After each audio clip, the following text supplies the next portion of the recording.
Okay, Neely, this is Coach Tim. I just wanted to get back with you. I want to show you this swing here. If you go back and look at this swing, you'll see as his coach goes back, he starts to dance. He starts to move with his coach. And as I go back with my hand, you can see right here, you're very still. There needs to be a little bit of movement. You need to be moving just a little bit towards him and back towards the towards the catcher, just to get a little bit of movement. And then when my hand drops back, that's when you glide back towards the umpire. And as my hand comes forward, then your heel comes down and you drive the bat head down through to the ball. You can also see, you see how quiet your feet are, and it's just all of a sudden you kind of get on your heels, and then your toes kind of go up in the air. And you can see that when I do it in slow motion. And you can see there's a little bit of a bobble with your feet. You see your front toe go up, you're on your heels, and then you move your toe forward. Always stay on the front part of your feet, the balls of your feet. Look at your left foot right here.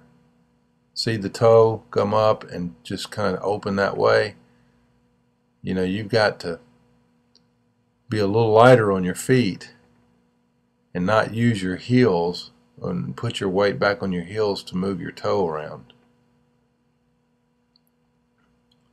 And you see now, if you look at your torso, how it raises up, see how low it is, and see how it goes up.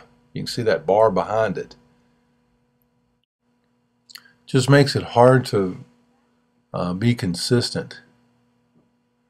This is an off-speed pitch. You see there's a lot of movement going on. And that does make it hard for you to square the ball up.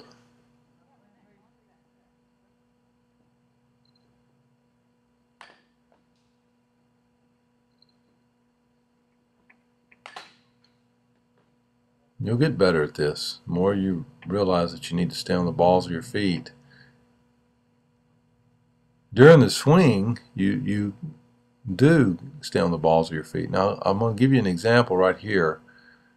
You see, he doesn't pick his foot up at all. He just picks his heel up, puts it right back down, and then he drives the bat head down through the ball, and he finishes just like you do. The same swing, same approach. What I want you doing is when my hand comes back to that point, kind of glide back,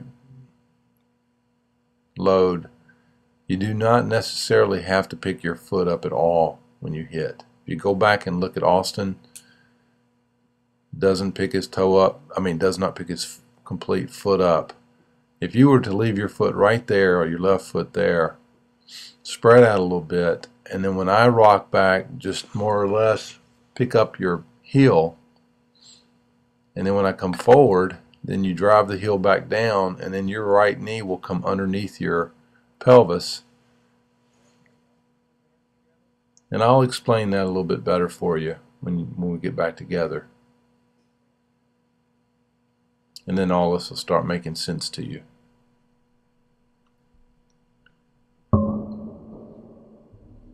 One thing I do not want to happen is I don't want your swing to get long. And you can tell how long a person's swing is by how far in the slow motion swing here shortly you'll see your right elbow. See what happens to it when you start your swing. Comes down, and see it's kind of away from your body. It needs to be closer to your body, and we'll shorten that up. Look at this video as many times as you want, and I will see you next time.